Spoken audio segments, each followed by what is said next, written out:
నమస్తే D news కి స్వాగతం నేను మీ మెర్సీ ముందుగా బులెటిన్ల హెడ్లైన్స్ చీమకుర్తి ప్రభుత్వ బాలికల వసతి గృహాన్ని ఆకస్మికంగా తనిఖీ చేసిన జిల్లా కలెక్టర్ తమ్మీం అన్సరియా వసతి గృహం నందు అందుతున్న మౌలిక సదుపాయాల గురించి విద్యార్థులను ఆరా తీసిన కలెక్టర్ ప్రకాశం జిల్లాలో వైసీపీకి మరో షాక్ వైసీపీ పార్టీకి రాజీనామా చేసిన మాజీ మంత్రి బాలినేని శ్రీనివాసరెడ్డి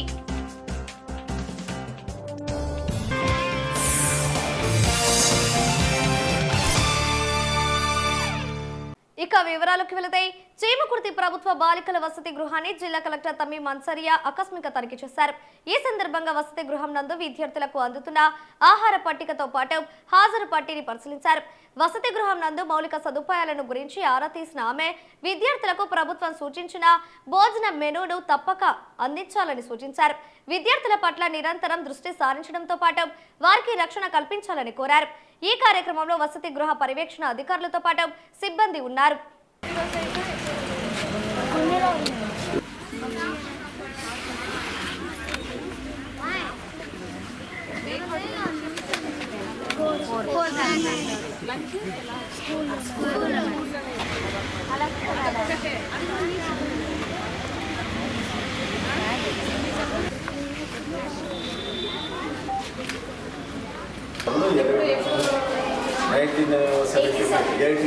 అపరాధం 100 కెపాసిటీకి కట్టాను.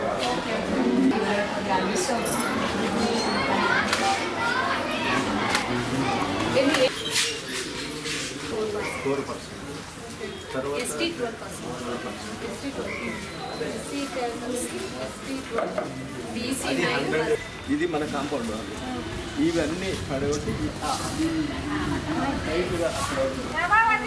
మళ్ళీ ఆ లాస్ట్ వరకు మనం సర్చించాలి. అలా పైన ట్యాంక్ నిండినంటే ఆ సైడ్ అక్కడి వరకు తీసుకుంటాం. ఈ షేప్ అది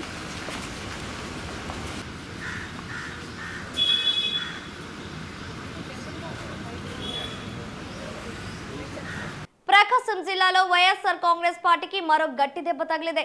జిల్లాలో క్రియాశీలకంగా వ్యవహరిస్తూ మంత్రిగా శాసనసభ్యులుగా బాధ్యతలు నిర్వహించిన బాలినేని శ్రీనివాసరెడ్డి నేడు ఆ పార్టీకి రాజీనామా చేశారు. గతం నుంచే పార్టీ పైన పార్టీ అధినాయకత్వం పైన అలకబోయిన ఆయన ఇటీవల జరిగిన సార్వత్రిక ఎన్నికల్లో ఓటమి పాలయ్యారు. నాటి నుంచి పార్టీపై అసంతృప్తిగా ఉన్న ఆయన పార్టీ కార్యకలాపాలకు దూరంగా ఉంటూ తన అసంతృప్తిని ప్రదర్శిస్తున్నారు. ఈ క్రమంలో ఇటీవల మాజీ ముఖ్యమంత్రి జగన్మోహన్ రెడ్డితో జరిగిన భేటీలో తన అసంతృప్తిని పార్టీ అధినేత ముందు వెల్లబుచ్చారు. ఈ క్రమంలో ఆయన తను పార్టీలో కొనసాగలేనంటూ తన రాజీనామా లేఖను పార్టీ అధినేత జగన్మోహన్ రెడ్డికి పంపించారు. అయితే బాలినేని రాజీనామాతో ప్రకాశం జిల్లా రాజకీయాలు శరవేగంగా మారాయి. ఇప్పటికే ఆయన జనసేనలో చేరుతారంటూ ప్రచారం సాగుతుంది. మొత్తంగా బాలినేని రాజీనామా వ్యవహారం జిల్లా రాజకీయ వర్గాల్లో చర్చనీయాంశంగా మారింది. ధనం కన్నా ఆరోగ్యం ముఖ్యమని, ఆరోగ్యం లేకపోతే ఎంత ధనం ఉన్నా నిష్ప్రయోజనమని ఒంగోలు డీఎస్పీ రాయపాటి శ్రీనివాసరావు అన్నారు. ఒంగోలు రంగారాయుడు చెరువు కట్టపై వాకర్స్ కోసం ఏర్పాటు చేసిన అరుగును సూర్యశ్రీ దివ్యాంగులు charitable trust founder chairman Mandava Muralikrishna గతంలో ఏర్పాటు చేశారు. అయితే అది కొన్నాళ్లుగా శిథిలావస్థకు చేరి ఉపయోగకరంగా లేకపోవడంతో ప్రవాస భారతీయుడు గట్టెమనేని కార్తిక్ వారి తండ్రి కృష్ణారావు జ్ఞాపకార్థం ఆర్థిక సహాయం చేయడంతో దానిని మళ్లీ ఉపయోగంలోకి తీసుకొచ్చారు. ఈ సందర్భంగా స్టేజ్ ని డీఎస్పీ రాయపాటి శ్రీనివాసరావు చేతుల మీదుగా ప్రారంభించారు. ప్రతిరోజు 1 గంట పాటు వాకింగ్ చేసిన అనంతరం అరగంట పాటు వ్యాయామం చేసినట్లయితే సంపూర్ణ ఆరోగ్యంగా ఉంటారని, వ్యాయామానికి అరుగు ఎంతో ఉపయోగకరంగా ఉంటుందని తెలిపారు. సూర్యశ్రీ దివ్యాంగుల charitable trust founder chairman Mandava Muralikrishna, గౌరవ సలహాదారులు మండవ సుబ్బారావు, చారిటబుల్ ట్రస్ట్ నిర్వాహకులు షహనాజ్, సర్దార్ బాషా, ఒంగోలు నగరాభివృద్ధి కమిటీ అధ్యక్షులు మారేల సుబ్బారావు, మహిళా కమిషన్ మాజీ సభ్యురాలు తమ్మిశెట్టి రమాదేవి తదితరులు పాల్గొన్నారు.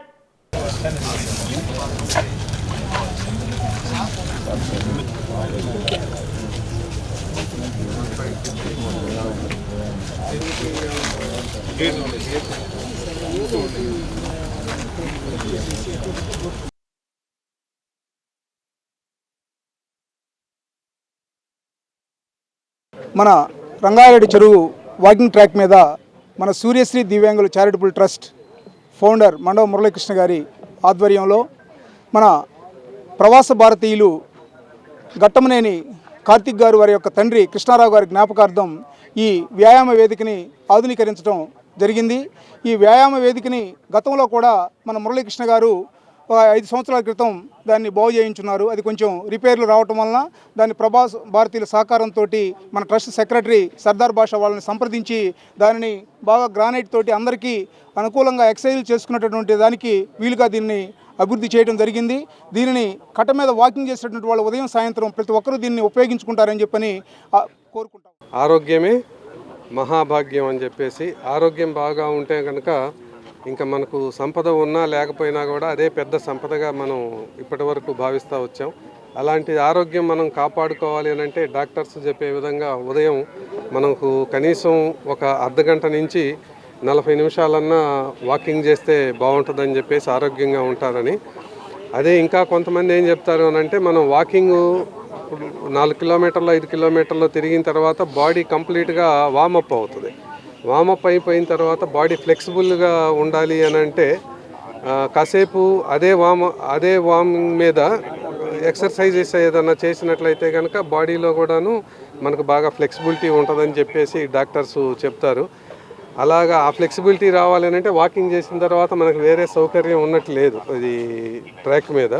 అలాంటి సౌకర్యం కల్పించినటువంటి ఈ సూర్యశ్రీ దివ్యాంగుల చారిటబుల్ ట్రస్ట్ ఫౌండరు మురళీ గారికి, వాళ్ళ యొక్క టీమ్ మెంబర్స్ అందరికీ కూడాను, అట్లాగనే వాళ్ళకు సహకరించినటువంటి ఈ వాకర్సు, ఈ ట్రాక్ని ఎవరైతే వాళ్ళందరూ ఉపయోగించుకుంటున్నారో వాళ్ళందరికీ కూడాను ఈ సందర్భంగా అందరికీ అభినందనలు తెలియజేస్తూ అందరూ కూడా ఆరోగ్యంగా ఉండాలని, పట్టణ ప్రజలందరూ సుఖ సంతోషాలతో ఉండాలని చెప్పేసి కోరుకుంటున్నాను.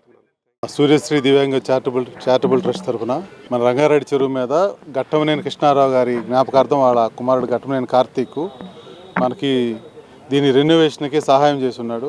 అలాగే దీనికి ముఖ్య అతిథులుగా మన డిఎస్పీ గారు రాయపాటి శ్రీనివాసరావు ప్రారంభించారు. వారికి నా కృతజ్ఞత తెలుపుకుంటూ అలాగే కార్తీక్కి నా అభినందనలు తెలుపుతున్నాను. రంగారాయ చెట్టు కట్ట మీద ఉన్న మా వాకర్స్ మిత్రులకి చాలా ఉపయోగకరంగా ఉండే విధంగా గ్రానైట్ తోటి ఈ అరుగుని ఆధునీకరించిన సూర్యశ్రీ ట్రస్ట్ వారికి, దాతలకి అభినందనలు. ఈ వాకర్స్ చాలా మంది ఉదయం సాయంత్రం ఇక్కడ కొన్ని వందల మంది వేల మంది తిరుగుతూ ఉన్నారు. వారికి ఈ అరుగు చాలా ఉపయోగపడుతుందని మనస్ఫూర్తిగా కోరుకుంటూ సూర్యశ్రీ ట్రస్ట్ వారికి, దాతలకి, వాకర్స్ మిత్రుల తరపున అభినందనలు, ధన్యవాదాలు తెలియజేస్తా ఉన్నాను. రోజు ఉదయం సాయంత్రం కూడా ఎంతోమంది ఇక్కడ వాకర్సు వస్తున్నారు ఆరోగ్యం కోసం. మన డిఎస్పీ గారు చెప్పినట్టు ఆరోగ్యమే మహాభాగ్యం. ఇప్పుడు ఆస్తుల కన్నా కానీ ఇప్పుడు ఆరోగ్యాన్ని మనం కాపాడుకోవాల్సిన బాధ్యత ఉంది కాబట్టి మన సూర్యశ్రీ ట్రస్ట్ వ్యవస్థాపకులు మండవ మురళీకృష్ణ గారి ఆధ్వర్యంలో ఆ టీంలో ఉన్న సెక్రటరీ సర్దార్ భాషా తమ్ముడు, అలాగే షహనాజ్ గారి సహకారము, అంటే ఇట్లాంటి కార్యక్రమాలు ఏమున్నా మంచి కార్యక్రమాలకి శ్రీకారం చుట్టి ఎక్కడ ఏది చేయాలి అని మొన్న ఈ మధ్య కూడా మన మాతా శిశు వైద్యశాలలో వాటరు గురించి ఒక ఏర్పాటు చేయటం జరిగింది. అక్కడ ఉన్న బాధితులకి ఇబ్బందికరం లేకుండా. అట్లాగే ఈ డోనర్స్ కృష్ణారావు గారి సమక్షంలో ఇది ప్రజెంట్ చేశారు కాబట్టి ఇక్కడ వాకర్స్ అందరూ కూడా ఉపయోగించుకొని అందరూ కూడా ఆరోగ్యంగా ఉండాలని చెప్పి తెలియజేసుకుంటూ సూర్యశ్రీ ట్రస్ట్ వాళ్ళకి కృతజ్ఞతలు తెలియజేసుకుంటాం. పరిసరాల పరిశుభ్రతతో పాటు వ్యక్తిగత పరిశుభ్రతపై విద్యార్థుల అవగాహన పెంచుకోవాలని కమిషనర్ కె వెంకటేశ్వరరావు పేర్కొన్నారు. ఒంగోలు కేంద్రీయ విద్యాలయంలో స్వచ్ఛతా హీ సేవ కార్యక్రమంలో భాగంగా పరిశుభ్రతపై విద్యార్థులకు అవగాహన కల్పించారు. ప్రతి ఒక్కరూ పరిసరాల పరిశుభ్రత విషయంలో అవగాహన కలిగి ఉండాలన్నారు. నగర కార్పొరేషన్ చేపట్టిన 3 బుట్టల విధానాన్ని తెలుసుకొని తడి చెత్త, పొడి చెత్త, హానికర చెత్తలపై అవగాహన కల్పించుకోవాలని పేర్కొన్నారు. తడి చెత్తతోటి ఎరువులు కూడా తయారు చేసుకుని ఇంటిలో మొక్కలకు వాడుకోవచ్చని తెలిపారు. ఎన్విరాన్మెంట్ సెక్రటరీ కృష్ణమూర్తి విద్యార్థులకు అవగాహన కల్పించారు.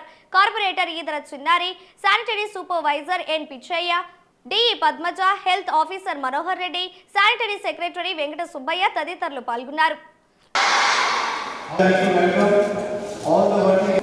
Generally children they do this morning assembly every day because this has become a very important issue these days. Dr. K. Venkateshwara, Municipal Committee. సమర్థవంతంగా క్లాసులకు వెళ్తే ఇంటర్కి వెళ్తే 50 మినిట్స్ అవి సైంటిఫిక్ అంటే ఒక 25 నిమిషాలు పాటించింది. Fruits, spoiled banana, leftover rice, some live. Yeah, that's good. Thank you. See here, what is a degradable waste? See, if a waste is if you're putting on a soil, after 1 or 2 months it is degraded by bacteria. Isn't it or not? That's why the waste which are degradable, they are called wet waste.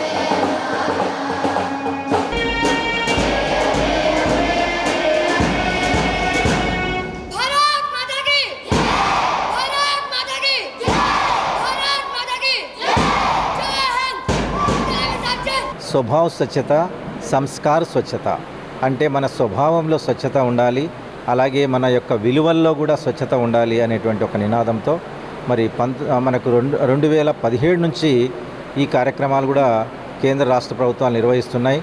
10 ఏళ్ళు పూర్తయిన సందర్భంగా మరి October 2 నాటికి 10 సంవత్సరాలు పూర్తయిన సందర్భంగా ఒక వేడుకలా ఈ కార్యక్రమం నిర్వహించాలని చెప్పేసి ప్రభుత్వం ప్రతిరోజు ఒక కార్యక్రమాన్ని ఏర్పాటు చేయడం జరిగింది. నిన్న పెద్ద ఎత్తున అవగాహన ర్యాలీ నిర్వహించాము. ఈరోజు పాఠశాల విద్యార్థులలో మరి స్వచ్ఛత పైన అవగాహన కల్పించడం కోసం మా ఇక్కడ ఉన్నటువంటి ప్రిన్సిపల్ గారి యొక్క అనుమతి తీసుకొని మేము ఈరోజు కేంద్రీయ పాఠశాలలో ఈ కార్యక్రమాన్ని మా ఎంహెచ్ఓ గారు, మా డిఈ గారు, మా ఎస్ఎస్ గారు, మా సిబ్బందితో ఇక్కడ ఏర్పాటు చేసుకోవడం జరిగింది. మరి పిల్లలకు అవగాహన కల్పించాము. ఈ కార్యక్రమంలో భాగంగా ఇంకా ఈ సఫాయి కర్మచారీస్ ఎవరైతే ఉన్నారో, మా శానిటేషన్ కార్మికులు ఎవరైతే ఉన్నారో వాళ్ళందరికీ కూడా వైద్య పరీక్షలు నిర్వహిస్తాం. వారి కుటుంబ సభ్యుల యొక్క ఆరోగ్యాన్ని కూడా పరిరక్షించే బాధ్యత మరి ప్రభుత్వం పరంగా మున్సిపాలిటీ తీసుకుంటుంది. Actually, we had so many guests today from Municipal Corporation.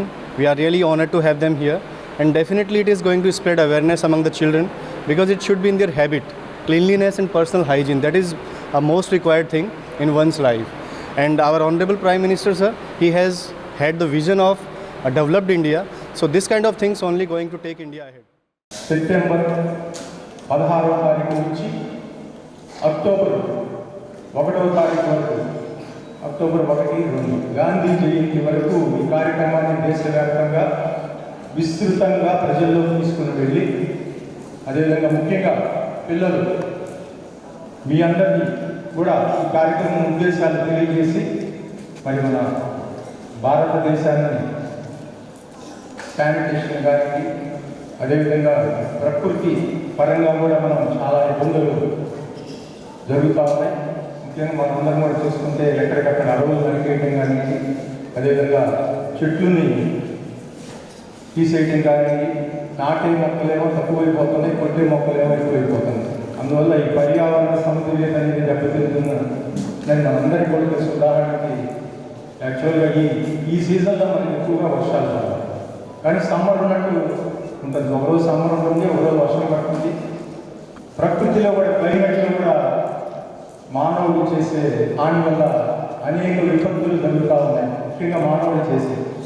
కాబట్టి ప్లాస్టిక్ అనేది ప్లాస్టిక్ని తగ్గించి అదేవిధంగా పర్యావరణాన్ని సమతుల్యత పాటిస్తూ అందరూ కూడా మరి మేలు చేయాలని మనస్ఫూర్తిగా ఆంధ్రప్రదేశ్ రాష్ట్ర ఉప ముఖ్యమంత్రి వర్యులు జనసేన పార్టీ అధినేత పవన్ కళ్యాణ్ స్ఫూర్తితో ఒంగోలు నగరం నందు జనసేన పార్టీ ప్రచార కమిటీ జిల్లా కోఆర్డినేటర్ జడా బాల నాగేంద్ర యాదవ్ ఆధ్వర్యంలో చేపట్టిన డొక్క సీతమ్మ ఉచిత అన్నదాన శిబిరం నిర్విరామంగా కొనసాగుతుంది. ఈ సందర్భంగా 63వ రోజు అన్నదాన కార్యక్రమంలో జడా బాల నాగేంద్ర యాదవ్ పాల్గొని భక్తులకు అన్నదానం చేశారు. అనంతరం ఆయన మాట్లాడుతూ దాతల సహాయ సహకారాలతో ఈ కార్యక్రమాన్ని చేపడుతున్నామని తెలిపారు. భవిష్యత్తులో పవన్ కళ్యాణ్ స్ఫూర్తితో ఈ కార్యక్రమాన్ని కొనసాగిస్తామని పేర్కొన్నారు.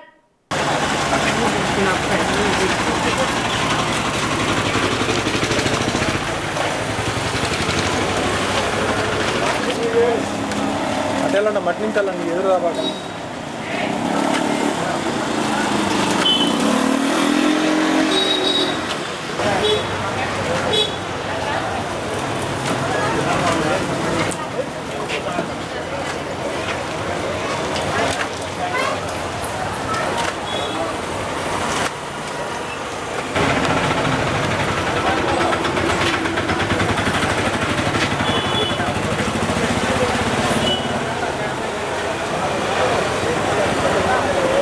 63 రోజుల నుంచి డొక్కా సీతమ్మ గారి పేరుతో ఉచిత అన్నదాన నిర్వహణ జరుగుతుంది. డొక్కా సీతమ్మ గారి ఉచిత అన్నదాన నిర్వహణ నేను మా నాయకుడు జనసేన పార్టీ రాష్ట్ర అధ్యక్షులు అలాగే డిప్యూటీ సీఎం అయినటువంటి పవన్ కళ్యాణ్ గారు ఆలోచన ఆదర్శం కోసం ఈ డొక్కా సీతమ్మ గారి ఉచిత అన్నదాన నిర్వహణ చేపట్టాను. దానికి నా స్నేహితులు, బంధువులు, నా శ్రేయభిలాషులు అందరూ సహకరిస్తున్నారు. ఈ రోజు దాకా ఎటువంటి ఆటంకాలు లేకుండా నిర్విరామంగా జరుగుతున్నది. నాకు సహకరించినటువంటి నా బంధుమిత్రులకు, విరాళాలు ఇచ్చినటువంటి దాతలకు కూడా నేను ధన్యవాదాలు, కృతజ్ఞతలు చేస్తున్నాను. ఈ డొక్కా సీతమ్మ ఉచిత అన్నదాన నిర్వహణ కేంద్రాన్ని నేను కంటిన్యూ చేస్తానని మీ పత్రికా ముఖంగా తెలియజేస్తున్నాను. కొంతమంది వదంతులు వస్తున్నాయి, ఆపుతారు అని. ఆపే ఆలోచనే లేదు, ఆపం కూడా. మా సాయశక్తిలో మేము పోరాడి ఈ ఉచిత అన్నదాన నిర్వహణాన్ని కేంద్రాన్ని నేను నిర్వహిస్తానని మీ ద్వారా తెలియజేస్తా ఉన్నాను. మార్కాపురం బీసీ హాస్టల్లో సంక్షేమ అధికారి షేక్ జబ్బీర్ పై సమగ్ర విచారణ చేపట్టాలని డిమాండ్ చేస్తూ భారతీయ విద్యార్థి ఫెడరేషన్ ప్రకాశం జిల్లా శాఖ ఆధ్వర్యంలో ఒంగోలు పట్టణం నందు ధర్నా కార్యక్రమం చేపట్టారు. ఎస్ఎఫ్ఐ జిల్లా కార్యదర్శి సిహెచ్ వినోద్ ఆధ్వర్యంలో కలెక్టర్ కార్యాలయం ఎదుట జరిగిన ధర్నా కార్యక్రమంలో విద్యార్థి సంఘ నాయకులు, కార్యకర్తలు పాల్గొని తమ నిరసనను తెలియజేశారు. అనంతరం జిల్లా కార్యదర్శి వినోద్ మాట్లాడుతూ గత 2 సంవత్సరాల కాలంలో మార్కాపురం బీసీ హాస్టల్లో సహాయ సంక్షేమ అధికారి ప్రవర్తన కారణంగా విద్యార్థులు, అక్కడ పనిచేస్తున్న సిబ్బంది అనేక సమస్యలను ఎదుర్కోవడం జరిగిందని మండిపడ్డారు. ఆయన ప్రవర్తనపై స్పందన కార్యక్రమంలో ఫిర్యాదు చేసినా అధికారులు పట్టించుకోవడం లేదని ఆయన ఆగ్రహం వ్యక్తం చేశారు. మారుమూల ప్రాంతంలో ఉన్న హాస్టల్స్ పైన దృష్టి పెట్టి అర్హత లేని విద్యార్థుల పేర్లను రాసుకొని ప్రభుత్వాన్ని మోసం చేసి అక్రమంగా డబ్బులు సంపాదించారని ఆరోపించారు. ప్రభుత్వం ఇచ్చిన నిబంధనల ప్రకారం అమలు చేయాల్సిన ఆహార పట్టికను అమలు చేయకుండా విద్యార్థులను అనేక ఇబ్బందులకు గురి చేశారని వాపోయారు. దీనిపై జిల్లా ఉన్నతాధికారులు స్పందించి ఆయనపై శాఖపరమైన చర్యలు తీసుకోవాలని డిమాండ్ చేశారు.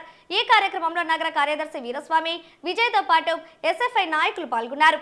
సిఎస్ పురంలో ఉన్నటువంటి బీసీ బాలుర హాస్టల్లో విద్యార్థులకు మెనూ ప్రకారం భోజనం పెట్టట్లా, వాళ్ళ కడుపులు కొడతా ఉన్నారు.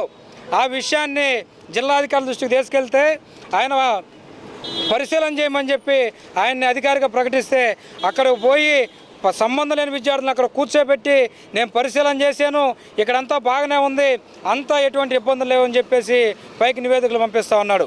కానీ దానికి కారణమైనటువంటి వాటిల దగ్గర అక్రమంగా డబ్బులు వసూలు చేస్తూ ఉన్నాడు. అక్కడ సమస్యలు కూడా ఉన్నాయి. అక్కడే పనిచేస్తున్న ఒక మహిళా వర్కరు మమ్మల్ని వాటిని ఇబ్బంది పెడతా ఉన్నాడు, మమ్మల్ని రక్షించండి అని చెప్తే సర్దుకొని పోండి అమ్మ అని చెప్పేసి ఆ విధంగా చేస్తూ ఉన్నాడు. గతంలో కూడా అనేక సందర్భాల్లో హాస్టల్లో మెనూ పాటించని సమస్యలు వస్తే అధికారుల దగ్గర తీసుకెళ్ళాం. అయినా చీమ కుట్టినట్టుగా కూడా లేదు, అధికారులు కూడా చూసి చూడనట్టుగా వదిలేస్తూ ఉన్నారు. అంతిమంగా విద్యార్థుల యొక్క కడుపులు కొడతా ఉన్నారు. కాబట్టి ఇక మీద సహించేది లేదు అని చెప్పి ఈరోజు కలెక్టరేట్ వద్ద ఈ యొక్క నిర్లక్ష్యాన్ని ఎండగడుతూ ఈ కార్యక్రమం నిర్వహిస్తూ ఉన్నాం. వైద్య రంగంలో ప్రజల మన్నలను పొందుతున్న ఆస్టర్ రమేష్ హాస్పిటల్ వైద్య సిబ్బంది మరో అరుదైన శస్త్రచికిత్సతో విజయం సాధించారు. కాలేయ వ్యాధితో బాధపడుతూ తీవ్ర రక్తస్రావానికి గురి అయిన ఖమ్మం పట్టణానికి చెందిన వెంకటేశ్వర్ అనే వ్యక్తికి పగ్ అసిస్టెంట్ రిట్రోగ్రేడ్ ట్రాన్స్వీనస్ అబ్లిటరేషన్ అనే ఆర్థో ప్రక్రియ ద్వారా ఆ రోగిని ప్రాణహాని నుండి కాపాడారు. ఈ సందర్భంగా ఒంగోలులోని ఆస్టర్ రమేష్ హాస్పిటల్ నందు జరిగిన విలేకరుల సమావేశంలో వైద్య బృందం వివరాలను వెల్లడించారు. ఈ సందర్భంగా వారు మాట్లాడుతూ డాక్టర్ దివి విదేహ, డాక్టర్ తేజ వైద్య బృందం సంయుక్త ఆధ్వర్యంలో వ్యాధితో బాధపడుతున్న రోగికి అరుదైన చికిత్స చేసి అతనిని ప్రాణాపాయ స్థితి నుండి కాపాడడం జరిగిందని తెలియజేశారు. ఇటువంటి అరుదైన చికిత్సలు చేయడం ప్రకాశం జిల్లాలో ఇదే తొలిసారి అని వెల్లడించారు. బ్రెయిన్ స్ట్రోక్ వచ్చిన వారికి కూడా జిల్లాలో ఎక్కడ లేనటువంటి అధునాతన చికిత్సను కూడా అందుబాటులోకి తీసుకురావడం జరిగిందని ఈ సందర్భంగా తెలియజేశారు. ఇటువంటి ఆధ్యాత్మిక చికిత్స విధానం విజయవంతం చేసిన వైద్య సిబ్బందిని hospital managing director Pothineni Ramesh Babu ప్రత్యేకంగా అభినందించారు. ఈ సమావేశంలో hospital chief operating officer Harikumar, doctor Nalluri Nitin, medical superintendent doctor Vamsakrishna, doctor Teja, doctor Kalyan, doctor Karthik చౌదరితో పాటు పలువురు పాల్గొన్నారు. ఫస్ట్ ఆఫ్ ఇట్స్ కైండ్ ఈ ప్రకాశం డిస్టిక్లో కానీ ఈ జాగ్రఫీలో కానీ first of it's kind cases ఎన్నోసార్లు చర్చించుకున్నాం. ఇక్కడ ట్రాన్స్ప్లాంట్స్ కావచ్చు, రేనల్ ట్రాన్స్ప్లాంట్స్ కావచ్చు, హార్ట్ రప్చర్ కేసు కావచ్చు, చిన్నపిల్లలకి కార్డియాక్ ఆపరేషన్స్ ఒక డిస్టిక్ లెవెల్లో ఒక ప్రోగ్రామ్ చేయడం కావచ్చు, ఇలాంటివన్నీ ఎన్నో సందర్భాల్లో మనం కలిసాము. గొప్పగా డిస్కస్ చేసుకున్నాము. రీజన్ దట్ మనం చేస్తున్నాం అనే కాదు, ఈ వర్క్ చేస్తుంటే ఈ ఏరియాలో దానికి సంబంధించిన వివరాలు తెలియజేయడం వల్ల వాళ్ళు వేరే ఇతర ప్రాంతాలకు వెళ్ళి టైం వేస్ట్ చేసుకోవడం వల్ల కానీ, మనీ కానీ, దానివల్ల ప్రాణాపాయ సిచ్యువేషన్స్ నుంచి తప్పించుకోవడానికి అవేర్నెస్ క్రియేట్ చేయడం కోసం మేము కలిసి చేస్తున్న ప్రోగ్రామ్ ఇది. అలానే I'm happy to announce that ఈ రీసెంట్గా there was one such Khammam నుంచి వచ్చారు మనకు ఒక క్రిటికల్ సినారియోలో. ఆ పేషెంట్ని కాపాడడంలో మా హాస్పిటల్ టీం అందరూ కృషి చేసి ప్రాణం నిలబెట్టడం జరిగింది. ఆ సంతోషకర విషయాన్ని మీతోటి పంచుకుందామని, సిమిలర్ కేసెస్ గురించి ఒక అవేర్నెస్ క్రియేట్ చేయడానికి మనం ఈరోజు ఇక్కడ కలుసుకున్నామండి. దీనికి సంబంధించిన వివరాలు మన డాక్టర్ గారు మీకు ఎక్స్ప్లెయిన్ చేస్తారు. కానీ అన్నిసార్లు పేషెంట్స్ 4 గంటల్లో ఆ సౌకర్యాలు ఉన్నటువంటి హాస్పిటల్కి చేరలేకపోవచ్చు. ఈవెన్ మన దగ్గర ఉన్న సౌకర్యాలతోటి ఈవెన్ 6 గంటల వరకు, కొన్నిసార్లు 24 గంటల వరకు ఈ ఇంటర్వెన్షన్ రేడియాలజీ సౌకర్యంతో స్ట్రోక్ని కంప్లీట్గా నయం చేసేటువంటి సౌకర్యం వచ్చింది పెరాలసిస్ నుంచి. అలానే యాక్సిడెంట్ అయ్యి పొట్టలో కానీ, తుంటి దగ్గర కానీ, కొన్నిసార్లు మెదడులో కానీ ఎక్కడైనా అధికంగా రక్తస్రావం అయి చనిపోయే అవకాశాలు ఉన్నాయి. వాటిని ఈవెన్ ఆపరేషన్ ద్వారా కూడా కంట్రోల్ చేయలేనటువంటి పరిస్థితులు ఉన్నాయి. కానీ ఇప్పుడు ఇంటర్వెన్షన్ రేడియాలజీ సౌకర్యాలతోటి మనం ఆపరేషన్ లేకుండా ఖచ్చితంగా 100% అప్పుడు ఆ రక్తస్రావాన్ని ఆపే సౌకర్యాన్ని చేసాం. అలానే కొన్నిసార్లు డెలివరీ అయిన తర్వాత అధికంగా రక్తస్రావం అయ్యి కనీసం నెలకి 1-2 అయినటువంటి ప్రెగ్నెంట్ ఉమెన్ చనిపోతూ ఉంటారు మన జిల్లాలో. వాళ్ళందరికీ ముఖ్యమైన కారణం డెలివరీ అయిన తర్వాత రక్తస్రావం అధికంగా ఉండడం. అటువంటి సందర్భాల్లో గర్భసంచికి వెళ్ళేటువంటి రక్త సరఫరాని టెంపరీగా ఆపి రక్తస్రావాన్ని ఆపచ్చు. అది కూడా ఆపరేషన్ లేకుండా చేయవచ్చు. ఈ సౌకర్యాలు వచ్చినాయి. కానీ ఆల్కహాల్ ఎక్కువగా తీసుకొని ప్యాంక్రియాస్ పాడైన వాళ్ళలో పొట్టలో రక్తస్రావం అవుతుంది. దానికి గ్యాస్ట్రోఎంట్రాలజీ డిపార్ట్మెంట్ మరియు ఇంటర్వెన్షన్ రేడియాలజిస్ట్ తోటి దానికి కూడా ఆపరేషన్ లేకుండా చేయవచ్చు. అలానే కొంతమందికి టీబీ వచ్చి రికవర్ అయిన వాళ్ళలో కానీ ఊపిరితిత్తుల్లో కొన్ని అబ్నార్మాలిటీస్ ఉండటం వల్ల అధికంగా దగ్గటంలో రక్తం చాలా ప్రమాదకరంగా రాత్రి సడన్గా స్టార్ట్ అవుతుంది. వితిన్ అవర్స్ వాళ్ళకి 1 లీటర్ అంతకన్నా ఎక్కువ రక్తం పోయి ప్రాణానికి ప్రమాదం వస్తుంది. వాటికి కూడా ఆపరేషన్ లేకుండా వైద్యం చేసే సౌకర్యాలు వచ్చాయి. ఇవన్నీ కూడా మన చుట్టుపక్కల ఉన్నటువంటి జిల్లాల్లో కూడా లేవు. నెల్లూరులో కానీ, కర్నూలులో కానీ, ఈవెన్ గుంటూరు జిల్లాలో కూడా ఒక డాక్టర్ మాత్రమే అందుబాటులో ఉన్నారు ఈ సౌకర్యాలు చేయడానికి, ఇటువంటి వైద్యం చేయడానికి. రెండోది, ఇదే ట్రీట్మెంట్స్ కానీ హైదరాబాద్, చెన్నై లాంటి నగరాల్లో అయ్యే ఖర్చుతో పోలిస్తే మనం 3వ వంతు ఖర్చులోనే చేయగలుగుతాం ఈ ట్రీట్మెంట్స్. హాస్పిటల్ స్టే కూడా తగ్గిపోతుంది. అలానే టైం ట్రావెల్ అంటే అంత దూరం వెళ్ళడానికి అవసరమయ్యే టైంని తగ్గించడం వల్ల ప్రాణాన్ని కాపాడే అవకాశాలు పెరుగుతాయి. ఈ సౌకర్యాలు వచ్చినందువల్ల మన ప్రాంత ప్రజలందరూ దీని గురించి తెలుసుకొని ఈ ప్రాబ్లమ్స్ ఉన్నప్పుడు ఇమీడియట్గా మెడికల్ అటెన్షన్కి మన దగ్గరికి వస్తే వాళ్ళ ప్రాణాన్ని అతి తక్కువ ఖర్చుతోటి ఆపరేషన్ లేకుండా తక్కువ హాస్పిటల్ స్టే తోటి కాపాడగలుగుతాం. ఇది తెలియజేయటమే ఈ ప్రెస్ మీట్ యొక్క ముఖ్య ఉద్దేశం. యాక్చువల్లీ కాలే వ్యాధితో బాధపడుతున్న వాళ్ళకి రక్తవాంతులు అనేది చాలా డ్రెడ్ఫుల్ కండిషన్, అంటే చాలా క్రిటికల్ కండిషన్. వాళ్ళని ఆన్ టైం వస్తే లైక్ దానికి సంబంధించిన ఎక్విప్మెంట్ కానీ ట్రీట్మెంట్ ఆన్ టైం చేసి ఆ బ్లీడింగ్ స్టాప్ చేసి ఫర్దర్గా క్రిటికల్ కండిషన్ అంటే కిడ్నీస్ ఎఫెక్ట్ అవ్వకుండా, పేషెంట్ వెంటిలేటర్ అవసరం రాకుండా, ఆస్పిరేషన్, నిమోనియా ఇట్లా ఫర్దర్ కాంప్లికేషన్స్ రాకుండా ఆన్ టైం వస్తే అవాయిడ్ చేయొచ్చు మనం. పేషెంట్ బండారు వెంకటేశ్వర గారు ఖమ్మం నుంచి వచ్చారండి. కాలే వ్యాధితో బాధపడుతున్నారు ఆయన 1 year నుంచి. కానీ అన్ఫార్చునేట్గా ఆయనకి సివియర్ బ్లడ్ వామిటింగ్తో ఎమర్జెన్సీకి వచ్చారు. ఆన్ టైం మనం అటెండ్ అయ్యి గ్లూ ఇంజెక్షన్ ద్వారా టెంపరీగా బ్లడ్ వామిటింగ్ అనేది హోల్డ్ చేయగలిగాము. తర్వాత మనకి ఇంటర్వెన్షనల్ రేడియాలజీ డిపార్ట్మెంట్ కూడా స్టార్ట్ చేశారు doctor Teja sir. So sir అందుబాటులో ఉండడం వల్ల పేషెంట్ని హైదరాబాద్కి ఫర్దర్గా షిఫ్ట్ చేయకుండా అక్కడ ఏవైతే సిటీస్లో మనకి నెక్స్ట్ హై లెవెల్ ప్రొసీజర్స్ ఉన్నాయో ఆ ప్రొసీజర్ని మనం ఇక్కడే చేసి పేషెంట్ సైడ్ నుంచి కూడా కోఆపరేటివ్గా ఉన్నారు. సో మనం ఆన్ టైం ఆ ప్రొసీజర్ చేయడం వల్ల ఫర్దర్ కాంప్లికేషన్స్ అవ్వకుండా పేషెంట్ క్రిటికల్ కండిషన్ నుంచి వెరీ ఫ్యూ డేస్లోనే ఇంప్రూవ్ అయ్యారు. డిశ్చార్జ్ కూడా అయ్యి ఫాలోఅప్కి కూడా వచ్చారు. ఫర్దర్గా ఇన్వెస్టిగేషన్స్ చేశాము. Currently he stable. ఇట్లాంటి కండిషన్స్తో ఎవరైనా సఫర్ అవుతున్నా ఆన్ టైం బ్లడ్ వామిటింగ్ అయినప్పుడు ఇమీడియట్గా మన హాస్పిటల్కి వస్తే మనకు కావాల్సిన ఎక్విప్మెంట్ ఉంది, ఇమీడియట్గా రెస్పాండ్ అవ్వడానికి టీమ్ ఉంది, గ్యాస్ట్రోఎంట్రాలజీ, ఇంటర్వెన్షనల్ రేడియాలజీ టీమ్ ఉంది. ఈ పేషెంట్ వెంకటేశ్వర్లు గారికి ప్రస్తుతానికి బ్లీడింగ్ ఆగిపోయింది. ఇంకా రీసెంట్లో కూడా ఫాలోఅప్లో ఉంటారు కాబట్టి మనం ఇన్ని ప్రాణాపాయ పరిస్థితి నుంచి కాపాడిన వాళ్ళం అయ్యాము. హాస్పిటల్ టీం అంతా కలిసి కరెక్ట్ టైంకి మేడం విదేహ మేడం గారు అదే పేషెంట్ రావడం అండ్ మేడం గారు నేను కలిసి డిస్కస్ చేసుకున్న తర్వాత పేషెంట్తో డిస్కస్ చేసి ప్రొసీడ్ అయ్యాము. వాళ్ళకి ఎక్స్ప్లెయిన్ చేసి ఏమేమి చెయ్యాలి, ఎలా చేస్తాం అదంతా పూర్తిగా ఎక్స్ప్లెయిన్ చేసి, సో ఇలాంటి కాలేయ వ్యాధితో బాధపడుతున్న పేషెంట్స్కి ఇదే కాకుండా రకరకాల ప్రొసీజర్స్ ఉంటాయి, అన్నీ మినిమల్లీ ఇన్వేజివ్ సర్జరీస్. సో వాటికి సంబంధించి మన ప్రాంత ప్రజలకి అవగాహన కల్పించడానికి బేసిక్గా ఈ ప్రెస్ మీట్ పెట్టాము. ఇంకా కొన్ని మెదడుకు సంబంధించిన స్ట్రోక్ పేషెంట్స్కి తొందరగా వితిన్ 6 గంటల్లో కానీ 7 గంటల్లో కానీ వస్తే దానికి అంటే సరిపడా బ్రెయిన్ డ్యామేజ్ తక్కువగా ఉన్న పేషెంట్స్కి కానీ, లేకపోతే ప్రెగ్నెన్సీ అదే డెలివరీ తర్వాత బ్లీడింగ్ హెవీగా వస్తున్న పేషెంట్స్ కానీ బ్లీడింగ్ ఆపడానికి సో రకరకాల ప్రొసీజర్స్, మినిమల్లీ ఇన్వేజివ్ ప్రొసీజర్స్ ఉంటాయి ఇంటర్వెన్షన్ రేడియాలజీలో. సో ఈ సర్వీసెస్ మనం రీసెంట్గానే డాక్టర్ రమేష్ ఒంగోలులో స్టార్ట్ చేసామండి. సో మన ప్రాంత ప్రజలకు అవగాహన కల్పించడానికి ఈ ప్రెస్ మీట్ ఏర్పాటు చేస్తాం. విపరీతంగా రక్తం వామిటింగ్ అయింది సార్, 4 సార్లు వామిటింగ్ అయినాయి. రక్తం చాలా ఎక్కువ పోయింది సార్. నాకైతే ఇక అన్కాన్షియస్లోకి అయిపోయింది. ఇమీడియట్గా నన్ను ఇక్కడ మన డాక్టర్ రమేష్ హాస్పిటల్ తీసుకురావడం జరిగింది సార్. ఇక్కడ వచ్చేటప్పుడు వీళ్ళు బాగా రెస్పాండ్ అయ్యి ట్రీట్మెంట్ స్టార్ట్ చేసి మన డాక్టర్ తేజ గారు మరియు డాక్టర్ విదేహి గారి ఆధ్వర్యంలో నాకు సక్సెస్ఫుల్గా రక్తనాళాలు ప్యాక్ చేసి నాకు పునర్జన్మ ఇచ్చినట్లే సార్. నాకు ఒక మళ్ళా జన్మ ఇచ్చినట్లు నాకు ఈ హాస్పిటల్ వాళ్ళు, ఈ హాస్పిటల్ సిబ్బందికి, యాజమాన్యానికి, ముఖ్యంగా మా విదేహి మేడం గారికి, తేజ గారులకు చాలా ధన్యవాదాలు సార్. నా లైఫ్ నిలబెట్టారు. ఇలాగే ఎవరైనా ఉంటే ఇక్కడికి వచ్చి ట్రీట్మెంట్ తీసుకోవచ్చు సార్. చాలా బాగా రెస్పాండ్ ఉంది ఇక్కడ. అలాగే ఇక్కడ స్టాఫ్ కూడా చాలా కోఆపరేటివ్ సార్.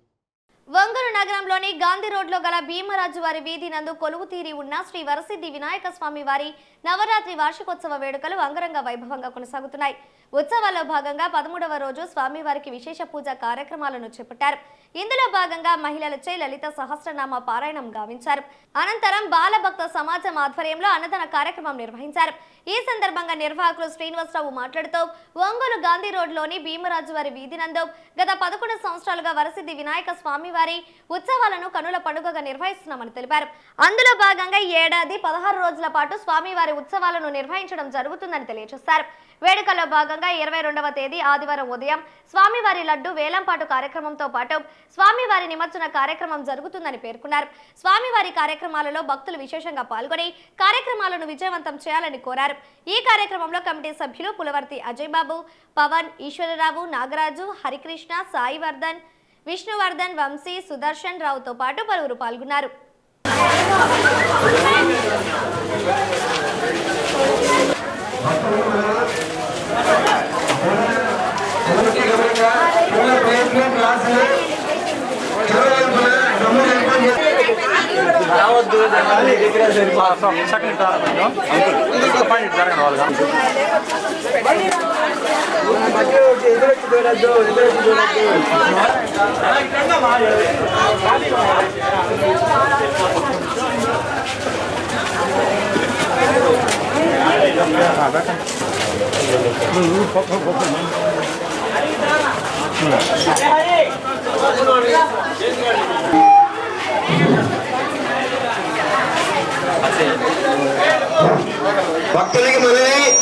భీమరాజు వీధిలో గణపతి నవరాత్రుల సందర్భంగా ఈరోజు 13వ రోజు ఈరోజు అన్నదాన కార్యక్రమం ఏర్పాటు చేయడం అనేది, ముందు గీత చదివారు, తర్వాత వచ్చేసి పూజా కార్యక్రమం అయినది, తర్వాత అన్నదాన కార్యక్రమం ఏర్పాటు చేయడం అనేది, తదుపరి 22 ఆదివారం ఉదయం 9 గంటలకి లడ్డు ఏలంపాటు జరుగును.